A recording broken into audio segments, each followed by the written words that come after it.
Kama unataka kupungua kweli, unatakiwa ufanye vile vitu vya benzesini ambazo sio kila mtu anaviona. Tunasema asubuhi ni muda mzuri wa kufanya mazoezi kwa sababu ni muda ambao ini lako limekuwa limetoa hormone ya cortisol, una energy ya kutosha, na pia fast workout ni nzuri sana kwa sababu inasaidia kubani mafuta halisi na sio calories.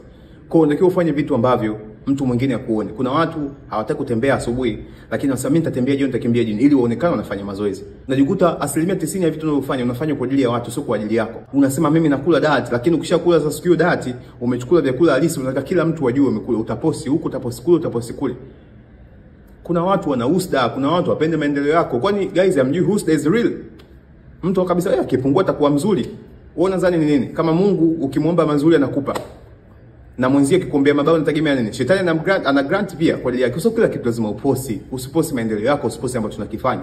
Kama umeamua kudili na mazoezi, umeamua kudili na kupungua, umeamua kufanya mazoezi, just fanya behind the scene nyingi kuliko unachokipost.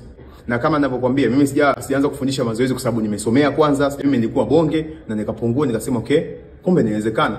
Kumbe njia ni hii na hii, lakini mtandaoni njia zinafundishwa hizi na hizi na hizi. People they are here to make money. Sasa hii tumeanza kusomea baadaye sana kwamba tunahitaji ku increase knowledge about this, about education, about fitness industry na mambo ya chakula. Kwa hiyo lazima ukumbuke kufanya vitu ambavyo behind the scene. Tunafanya mazoezi sana guys. Tuna push to the limit. Tunatembea to F3 lakini sio tunatembea at F5. Hivyo ndio behind the scene ambazo unatakiwa ufanye.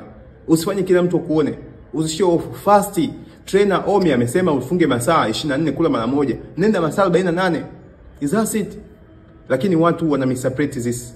Unasikia ukiwaambia fanya hivi, kunywa maji ya chumvi, anajipa excuse. Daktari fanya sema chumvi inatia pressure. Ukisema funga ni baya inasababisha vidonda vya tumbo. Yaani anatafuta excuse, alafu anataka kupungua. Anataka kupungue anavyotaka yeye. Sawa, lakini huyu mtu anapokunywa na maandazi na maziwa, anapokula bia kila siku, anapokula machipsi, hasaliona na daktari, amsikilizi daktari fanya alisema hivi, yeye anaangalia ukitoa kitu possible. Ukitoa kitu ambacho kinamuumiza nafsini mwake, hataki kukubaliana, anachukua facts analeta. Which is very bad kama unataka fix mtazamo wako. Badilika, anza kuikabili kesho kwa mbinu mpya. Kila kitu kinabadilika, tulikuwa 2G now 3G. Information zinakuja kila siku. Usitake sio kama mfumo wa elimu kwamba umestagnate pale pale, umekaa miaka hii, tunapoteza miaka 17 kufundisha. Mtu anakuambia mimi napungua kwanza then jenge misuli. Utafanya duniani ngoja kufanya kazi hiyo tu. No, mazoezi ni part of this maisha yetu, lakini kuna maisha pia ndio kuyaishi. Go eat healthy, lift weight, funga mara kwa mara, acha sukari, acha ngano, acha matunda. Utapungua vizuri na kwa uhakika. Na usipost kila kitu kwamba kila mtu kuone ujue nini unachokifanya. Fanya mazoezi asubuhi, fanya mazoezi ndani, fanya mazoezi room. Leo umekimbia leo, basi umejiweka Huwezi kupungua kama hivi kwa sababu who's the real